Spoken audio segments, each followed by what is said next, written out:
That night started like any other, but it has lived in my mind ever since.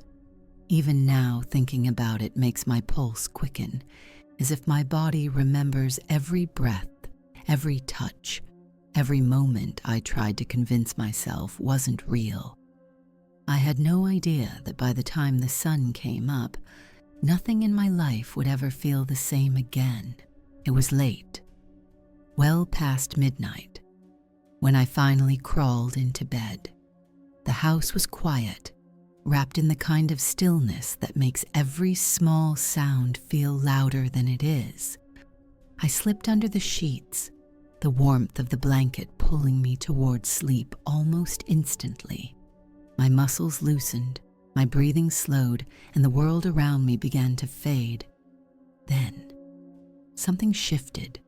Not a sound, not a clear movement, just a change. The air felt different, heavier, as though someone else had stepped into the room and was standing just beyond the reach of my vision. I told myself it was nothing, just my imagination, but my body reacted before my mind could catch up. The hairs on my arms lifted, my chest tightened, and an unshakable awareness took root. I wasn't alone. I tried to stay still, to let the feeling pass, but then it happened, the weight on the mattress. It dipped ever so slightly near my legs, like someone had lowered themselves onto the bed. My breath caught in my throat. Slowly, a warmth began to spread along my right thigh, seeping through the thin fabric of my shorts. It wasn't just heat. It was pressure, a deliberate touch. Fingers traced the curve of my leg with unhurried precision, each movement lingering as though memorizing my shape.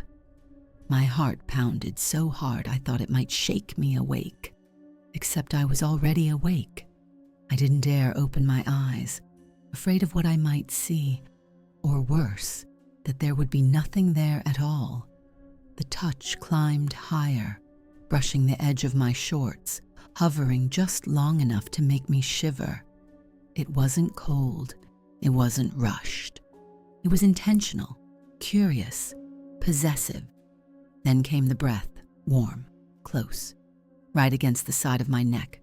I could feel it move with each slow inhale, carrying a scent I couldn't place, earthy, faintly sweet, and somehow intoxicating. My mind screamed to pull away, to move, to run, but my body refused to obey. I was caught in the magnetic pull of something unseen, something that seemed to know exactly what it was doing. The hand moved again, sliding from my thigh to my hip, pausing there as though claiming it. My skin tingled beneath the contact, my breaths coming shallow and uneven. Every second stretched into eternity. And then, a voice, low, close, whispering words I couldn't fully understand, but the tone left no doubt. I was being spoken to, not by a stranger, but by something that already believed it had a right to be here, a right to touch me, a right to stay. The whisper faded into the dark, but its presence didn't. The weight beside me deepened, pressing into the mattress in slow, deliberate movements.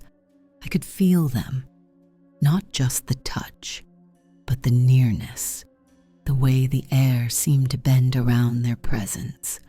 My heart was pounding so hard that I was certain they could hear it. A hand slid from my hip to my waist, curling ever so slightly, fingers dragging just enough to make my skin tighten beneath the fabric. The motion wasn't hurried. It was savoring me, as if every inch of contact mattered. My breath came shallow, my lips parting as I tried to keep still. I could sense them leaning closer until the faint heat of their bodies seeped into mine. The scent was stronger now, not like perfume, not like sweat. Something older, deeper, earth and wood, laced with a sweetness I couldn't name. My head felt light, my thoughts clouded as though each inhale was pulling me further into whatever this was. Then, A warm exhale brushed the side of my face. The fingers on my waist tightened slightly, holding me in place without force. My pulse thundered in my ears. I was afraid, but there was another feeling tangled with the fear, a pull, a dangerous curiosity. Their touch drifted lower, tracing the curve of my hip before sliding down the back of my thigh. The movement was unbroken, slow enough that I could feel each individual fingertip pressing against me through the fabric. My skin burned where they touched, the warmth spreading outward in waves. I felt them shift closer, the mattress dipping as a knee pressed into the bed behind me. My hair moved, not from my own breath, but from theirs. It fell in soft strands across my cheek, and then fingers found it, combing through slowly, almost tenderly. They gathered a lock, held it for a moment, and I swear I could feel them inhaling it, breathing me in as if committing my scent to memory. A low, satisfied hum rumbled in the silence. My stomach clenched.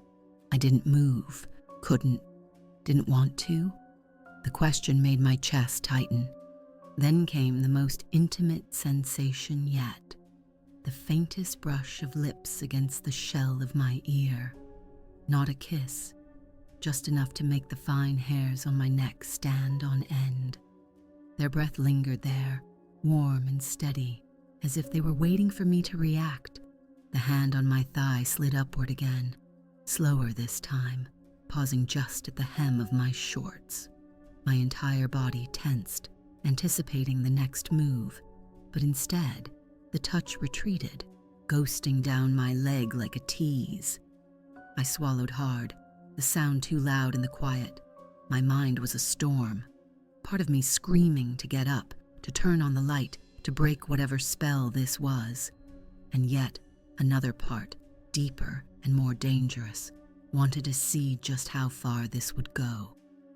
That's when the whisper came again, closer, right against my ear. Not yet. The word sank into me like a promise. Not yet. It wasn't a rejection. It was a warning, or maybe an invitation. The hand left my thigh, only to return a moment later, this time skimming the curve of my waist. My breath caught. Every nerve in my body was on edge, hyper-aware of where they had touched, where they might touch next. The room felt smaller now, as if the walls had drawn closer. The shadows seemed thicker, wrapping around us like a curtain.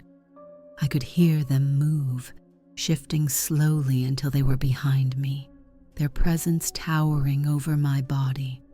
Then I felt it, the warmth of a chest pressing lightly against my back, not fully touching but close enough that I could feel the heat radiating through the thin barrier of my clothes.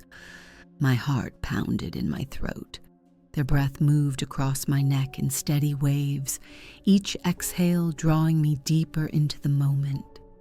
I didn't know if I was trembling from fear or anticipation, maybe both. Fingers brushed my hair aside, tucking it behind my ear in a gesture so gentle it felt almost human. Almost. The lips returned, grazing the back of my neck this time. The touch was feather-light, but it sent a surge of heat rushing through me. My breathing quickened. My mind screamed to break free, but my body stayed rooted, caught between danger and desire. And then, just when I thought they might claim that last inch of space between us, they pulled away, slowly. The heat faded. The air grew colder. The mattress lifted, the weight disappearing inch by inch until it was gone entirely. I thought it was over. I thought maybe they had left.